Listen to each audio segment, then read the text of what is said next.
পাগলগুলো খালি তালাশ করে আমার মালিক, আমার মালিক। আমি বাড়ি পাইছি, গাড়ি পাইছি, টাকা পাইছি, কিন্তু আমার মালিকের তো আমি পাইলাম না। আমার মালিকের আমি কোথায় পাই?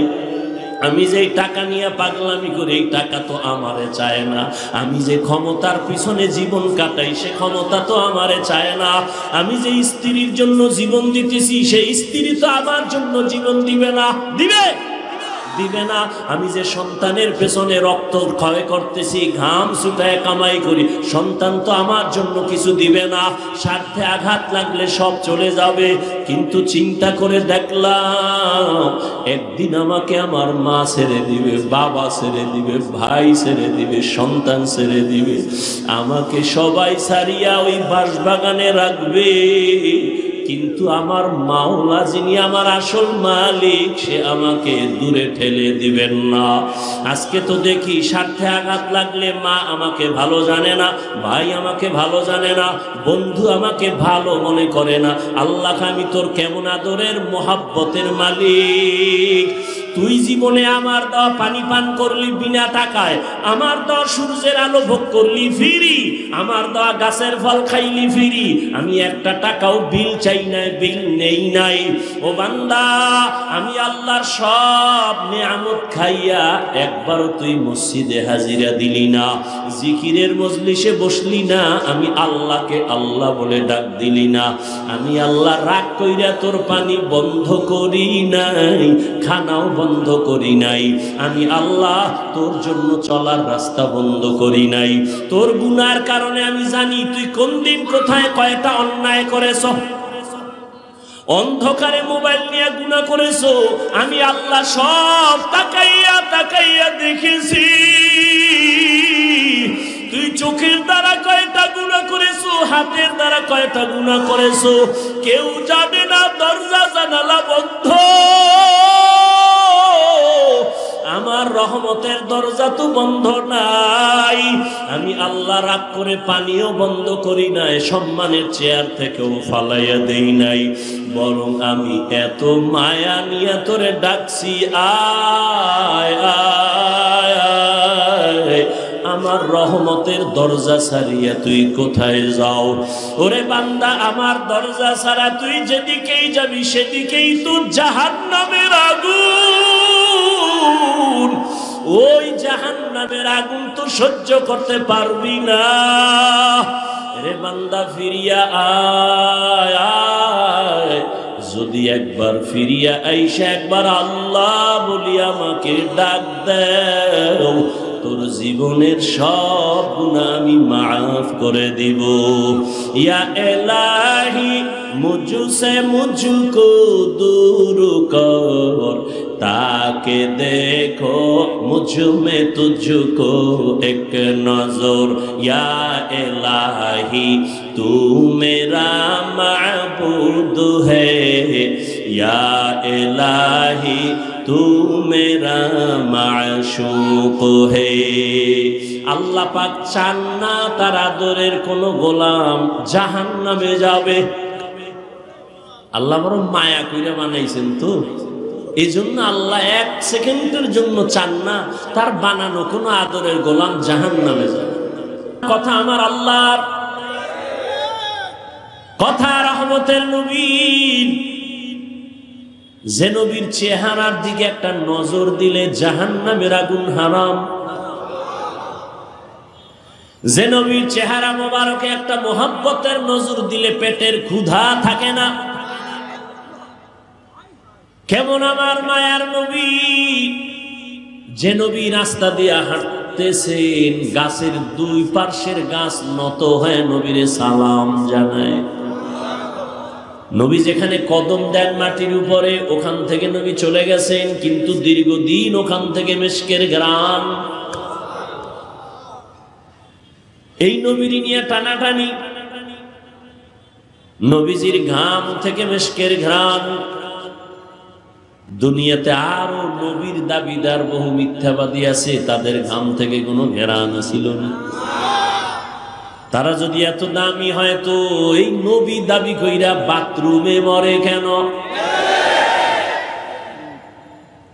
ভালো, এই জন্য ওলামায়ে কেরাম বড় দামি এক সম্পদ। ওলামায়ে কেরামের দ্বারাই তো আমরা আল্লাহকে চিনেছি। ওলামায়ে কেরামের মাধ্যমেই তো আমরা কালেমা শিখেছি, নামাজ শিখেছি, কিবলা চিনেছি, মা বাবার সম্মান করা শিখেছি।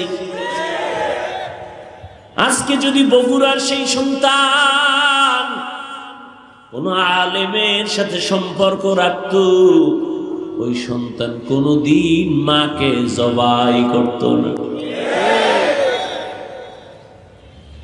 আলেমের সাথে যত সম্পর্ক থাকবে ওই সন্তান ভালোর দিকে আগাবে, সৎসঙ্গে সর্ববাস, অসৎসঙ্গে। হাকিমুল উম্মত, মুজাদ্দিদুল মিল্লাত শাহ আশরাফ আলী থানভী ফারুকী রহমাতুল্লাহ আলাইহি বাংলাদেশে আসছিলেন। বাংলাদেশের ওলামায়ে কেরাম বয়ান শুনতেছেন। এক সময় তাকে একটা প্রশ্ন করেছিলেন হযরত। হাদিসে পাকে আছে, সন্তান মোহাব্বত লাগায় যদি মা বাবার চেহারার দিকে তাকায়, বাইতুল্লাহ পায়, বাইতুল্লাহর জিয়ারতের সওয়াব পায়। মা বাবার দিকে তাকাইলে বাইতুল্লাহর হজের সওয়াব, ঠিক না? তার মানে বাইতুল্লাহ জিয়ারতের সওয়াব মানে বাইতুল্লাহই পায় মা বাবার দিকে তাকালে। কিন্তু আমরা ওলিয়া উলিয়া যারা ওলামায়ে আহলে হক, এদের দিকে তাকাইলে আমরা কি পাবো? মা বাবার দিকে তাকাইলে বাইতুল্লাহ পায়, বাইতুল্লাহর জিয়ারত পায়, কবুল হজের সওয়াব। সাহাবায়ে কেরাম বলেন কয়বার? কয় যতবার তাকাইবা ততবার। থানভী রহমাতুল্লাহ আলাইহিকে প্রশ্ন করলেন, উলামায়ে আহলে হক যারা আহলুল্লাহ ওলিয়া উলিয়া, তাদের দিকে তাকাইলে কি পাবো? হাকিমুল উম্মত শাহ আশরাফ আলী থানভী ফারুকী রহমাতুল্লাহ আলাইহি বলেন, একটা সন্তান মা বাবার চেহারার দিকে তাকাইলে বাইতুল্লাহ পায়, বাইতুল্লাহর জিয়ারত পায়। কিন্তু একজন আল্লাহর আশিক যখন একজন কোরআনওয়ালা, তাকওয়াওয়ালা, আহলুল্লাহ, ওলিয়ে কামেল এর দিকে তাকায়, শুধু বাইতুল্লাহ পায় না, বাইতুল্লাহর মালিকের পেয়ে যায়। সোহবতে সালে তোরা সালে কুনাত, সোহবতে তালে তোরা তালে কুনাত জামানা, সোহবতে বা আউলিয়া বেহতেরা সদ সালা তাআত বেরিয়া। বলতেছিলাম উলামায়ে আহলে হক অনেক দামি। উলামায়ে কেরামের মজলিসে বসছেন, আল্লাহ ফেরেশতাদেরকে নিয়ে একটা মজলিস মিলায় বলে, ফেরেশতা তোমাদের সাক্ষী রেখে বললাম, আমার উলামায়ে কেরামের ময়দানে যারা বসছে তাদের কোরআন সুন্নাহর কথা শোনার জন্য ঘোষণা দেও, এদের জীবনের সব গুনাহগুলো মাফ করে দিলাম। قال النبي صلى الله عليه وآله وسلم عليك بمجالسة العلماء واسمع كلام الحكماء فإن الله تعالى لا يحيي القلب الميت بنور الحكمة كما يحيي الأرض الميتة بوابل المطر أو كما قال النبي عليه الصلاة والسلام। আল্লাহর নবী বলেন, লোকমানে হাকিম তার সন্তানকে উপদেশ দিতেছেন, সেই উপদেশ আমি সাহাবাদেরকে শুনাইতেছি। সাহাবায়ে কেরাম শুনেন। উলামায়ে কেরামের মজলিসের দাম কত, কোরআনের ইলম ওয়ালাদের মজলিসের দাম কত। যারা কোরআন সুন্নাহর ইলম ওয়ালাদের মজলিসে বসো, আল্লাহর নবী কয় বৈশা তাদের হিকমতপূর্ণ কথা যদি শুনো, যদি দিলের কান লাগায় শুনো, আমার আল্লাহ সবার মুর্দা দিলটাকে জিন্দা দিলে পরিণত করে দিবে। এখন যে বুঝে না দিলটা মরা আবার জিন্দা কেমন, এটা যে বুঝে না তারে কেমনে বুঝাবো?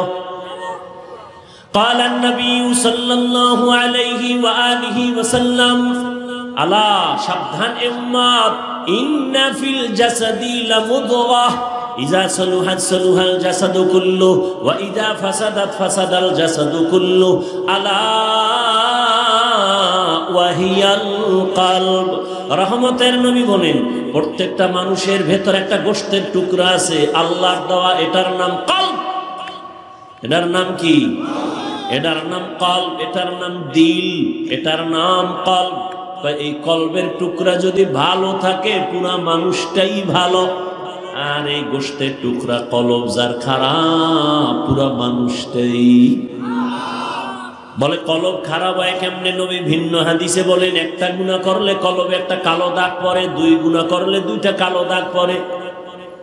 এভাবে গুনাহ করতে করতে করতে করতে অন্তরের মধ্যে কালো পর্দা পড়ে যায়। এবার আমার চশমার আয়নাটা সাদা, যখন কালো চশমা দিয়ে আমি বসবো তখন দেখবো সাদা বাতি সব কালো, সাদা কাপড় কালো। আসলে বাতি কালো না, সমস্যা আমার চোখের ভেতরে। জমিনের ভিতরে কোরআনের বয়ান ভালো, উলামা আহলে হক ভালো, ওয়াজ মাহফিল ভালো, মাদ্রাসা ভালো, মসজিদ ভালো, পীর মুরিদি ভালো, চরমনাই ভালো, উজানি ভালো, বাহাদুরপুর ভালো, জৈনপুর ভালো, বাহাদুরপুর ভালো, ফুরফুরা ভালো, নানুপুর ভালো, হাটহাজারি ভালো, লালবাগ ভালো, মালিবাগ ভালো, মাদ্রাসা ভালো, উলামায়ে কেরাম ভালো। যারা বলে ভালো না ভালো না ভালো না, আসলে ওদের কলব বড় খারাপ। তো যাও সুন্নতে আহমদ কুজাবা মুহাম্মদ কৈবুদ নিসবতুরা মান আহাব্বা সুন্নতি কৌলে রসুল মজদায়ে কানা মাই হাম কুন কবুল। নবীজি বলেন, উলামায়ে কেরামের মজলিসে বসলে মুর্দা দিল কি হয়? দিল কিন্তু দুনিয়াতে আসার সময় জিন্দা ছিল, তাজা ছিল। قال النبي صلى الله عليه وآله وسلم ما من مولود إلا يولد على الفطرة فأبواه يهودانه أو ينصرانه أو يمجسانه ইলা আখিরিল হাদিস। নবী বলেন, যত সন্তান ভূমিষ্ঠ হয় তার কলবের গোশতের টুকরা থাকে স্বচ্ছ, পরিষ্কার, পবিত্র। মা বাবা ওই সন্তানকে খারাপ বানায়, মূর্তি পূজারী বানায়, অগ্নি পূজারী বানায়, গায়রুল্লাহর গোলাম বানায়। মা বাবা কে বানায়? বাচ্চা তো আমার ঘরে আছে, আপনাদের ঘরেও আছে, সবার ঘরের বাচ্চা হাসে না কাঁদে? কথা বলেন না কেন? কাঁদে। আমরা বাচ্চা কানলে কোনোদিন তো পুতুল কিনা দেই নাই। আর তোমার বাচ্চা কান্না করতেছে, তুমি বাজার থেকে দৌড়ায় গিয়ে একটা পুতুল কিনে দিছো বাচ্চার হাতে। নবী বলেন, মা বাবা সন্তানের খারাপ বানায়। এজন্য কিয়ামতের দিন সব সন্তানেরা আল্লাহর আদালতে মা বাবার বিরুদ্ধে মামলা দায়ের করবে। ও দয়ার মালিক, আমি দাড়ি কাটি নাই, নামাজ ছাড়ি নাই, আমার আব্বা আম্মা আমারে নামাজের তালিম দেয় নাই, আমার আব্বা আম্মারে ধরো।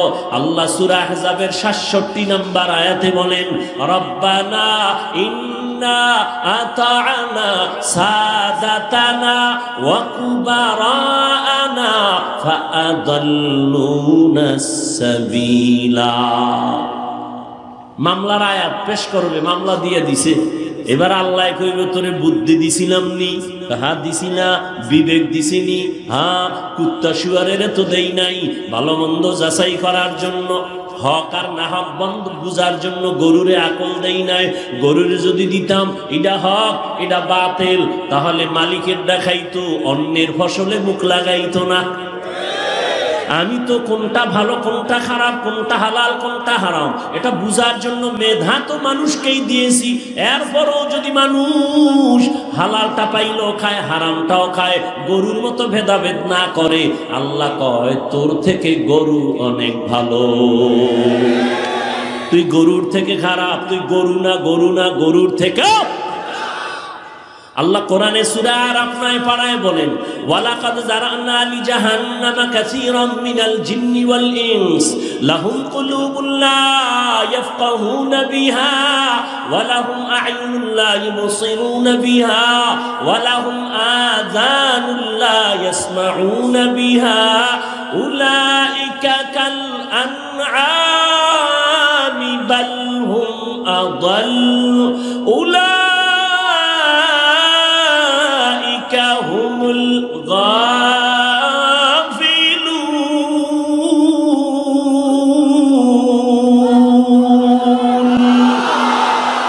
এই কালামে জিন্দা কুরআনে হাকিম হিকমতে উলায়া জালসতু কাদিম।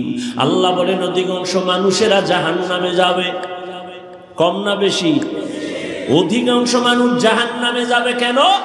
আমি আল্লাহ এদের কলব দিছি ফিকির করার জন্য, গবেষণা করার জন্য, গবেষণা করে না। আমি আল্লাহ এদের চক্ষু দিছি দেখার জন্য, দেখে না। আমি আল্লাহ এদের কান দিছি শোনার জন্য, শুনে না। তাহলে কি চশমা দিয়ে আটকায়? কয় না, যা শুনতে বলছি তা শুনে না। আমি কান দিছি কোরআনের আওয়াজ শুনবি, মা বাবার আওয়াজ শুনবি, আজানের আওয়াজ শুনে মসজিদে যাবি। আমি আল্লাহ চক্ষু দিলাম, মা বাবার চেহারা দেখবি সওয়াব। চক্ষু দিলাম, আল্লাহর কোরআন দেখবি সওয়াব, বাইতুল্লাহ দেখবি সওয়াব, উলামায়ে আহলে হক দেখবি সওয়াব, আল্লাহর বানানো আসমান দেখবি সওয়াব। আর আল্লাহর মোহব্বত নিয়ে আল্লাহরে সেজদা দিবি সওয়াব। বান্দা তুই চোখ দিয়া সারা রাত মোবাইলের দিকে তাকাইয়া কবিরা গুনাহ, কবিরা গুনাহ, কবিরা গুনাহ করো। আল্লাহ কয় উলাইকা কাল আনআম, এটা চতুষ্পদ জানোয়ারের মতো। কয় বালহুম আদল, না না, তার থেকেও খারাপ। উলামায়ে কেরামের মজলিসে বসলে দিল কি হয়? জিন্দা হয়। কেমন জিন্দা? নবী উদাহরণ দেয়, কামা ইউহয়িয়াল আরদাল মাইতাতা বিওয়াবিলিল মাতার। যেমনি ভাবে সূর্যের গরম তাপে জমিনটা শুকাইয়া ফেটে যায়, লাঙ্গল চলে না, ট্রাক্টর চলে না, চাষাবাদ চলে না, ফসল উৎপাদনের ক্ষমতা থাকে না, ঠিক ওই জমিনের মধ্যে আমি আল্লাহ মুহূর্তে রহমতের বৃষ্টি দিয়া নরম বানায় দেই। যেই জমিন এতক্ষণ একটু আগে লাঙ্গল চলে নাই, চাষাবাদ চলে নাই, ফসল হয় নাই, বৃষ্টির পানি বয়ে জমিন পুরা তাজা হয়ে গেছে। এখন ফসল উৎপাদন হয়, এখন চাষাবাদ চলে, লাঙ্গল চলে, ট্রাক্টর চলে। ওরে আল্লাহর গোলাম, আমি তোরে দুনিয়ায় তো একটা সুন্দর পবিত্র অবস্থায় তোমার দুনিয়ায় পাঠাইছিলাম। এখন তুমি গুনাহ করে করে, হাতের গুনাহ, চোখের গুনাহ, কানের গুনাহ, অন্তরের গুনাহ, গীবত শিকায়াতের গুনাহ, মিথ্যা কথার গুনাহ, অন্যের হক নষ্ট করার গুনাহ, জুলুম করার গুনাহ, মা বাবার সাথে বেয়াদবির গুনাহ, ওলামায়ে কেরামের সাথে বেয়াদবির গুনাহ। এই গুনাহ করে করে তোমার কলবটা ওই সূর্যের তাপের মতো মাটি যেরকম ফেটে যায়, তোমার অন্তরটা ভেঙ্গে ভেঙ্গে টুকরা টুকরা হয়ে গেছে। এখন নামাজের ফসল উৎপাদন হয় না, রোজার ফসল উৎপাদন হয় না, জিকিরের ফসল কলব গ্রহণ করতে চায় না, জিকির গ্রহণ করতে চায় না, পাগড়ি নামের ফসল তোমার অন্তর কবুল করতে চায় না, মেসওয়াকের আমল তোমার অন্তর কবুল করতে চায় না। আখিরাতের চাষাবাদের জন্য কলব এখন দুর্বল। তাই আলেমদের মজলিসে যদি অন্তরকে দুর্বল করে বসো, আমি আল্লাহ কুদরতে রহমতের বৃষ্টি যখন বর্ষণ করব, সিনার মধ্যে কি আর ধাক্কা লাগতে থাকবে, ধাক্কা লাগতে থাকবে, ধাক্কা লাগতে থাকবে। একজনের সিনায় যখন রহমত আসবে, ওখান থেকে আর একজনের সিনায় লাগবে, আর একজনের সিনায় লাগবে, লাগতে লাগতে লাগতে লাগতে অন্তরটা কেমন যেন তাজা তাজা এক ভাব। এতক্ষণ প্যান্ডেলে ঢুকার আগে ছেলের চিন্তা, মেয়ের চিন্তা, বাড়ির চিন্তা, গাড়ির চিন্তা, ক্ষমতার চেয়ার গেল কই, টাকা গেল কই, বাড়ি গেল কই। কিন্তু এখানে আসার পরে কেমন যেন ছেলে মেয়ের চিন্তা নাই, বাড়ির চিন্তা নাই, ঘরের চিন্তা নাই। এখন আর এক চিন্তা ঢুকছে, আমারে কে দুনিয়ায় পাঠাইছেন, আমার এত সুন্দর কণ্ঠ কে দিয়েছেন, আমারে টাকার মালিক কে বানাইলেন, আমাকে সুন্দর সম্মানের জায়গায় কে বসাইলেন, কে আমাকে এত সুন্দর চেহারা দান করলেন, এমন সুন্দর আসমান কে বানাইলেন, এমন সুন্দর দুটো চোখ কে বানাইলেন, এমন সুন্দর দুটো হাত কে বানাইলেন। তারে খুঁজতেছে, অন্তরে পাগল হয়ে গেছে, সে কে, সে কে, খুঁজতে খুঁজতে খুঁজতে খুঁজতে একটা তামান্না অন্তরে তৈরি হয়ে গেছে।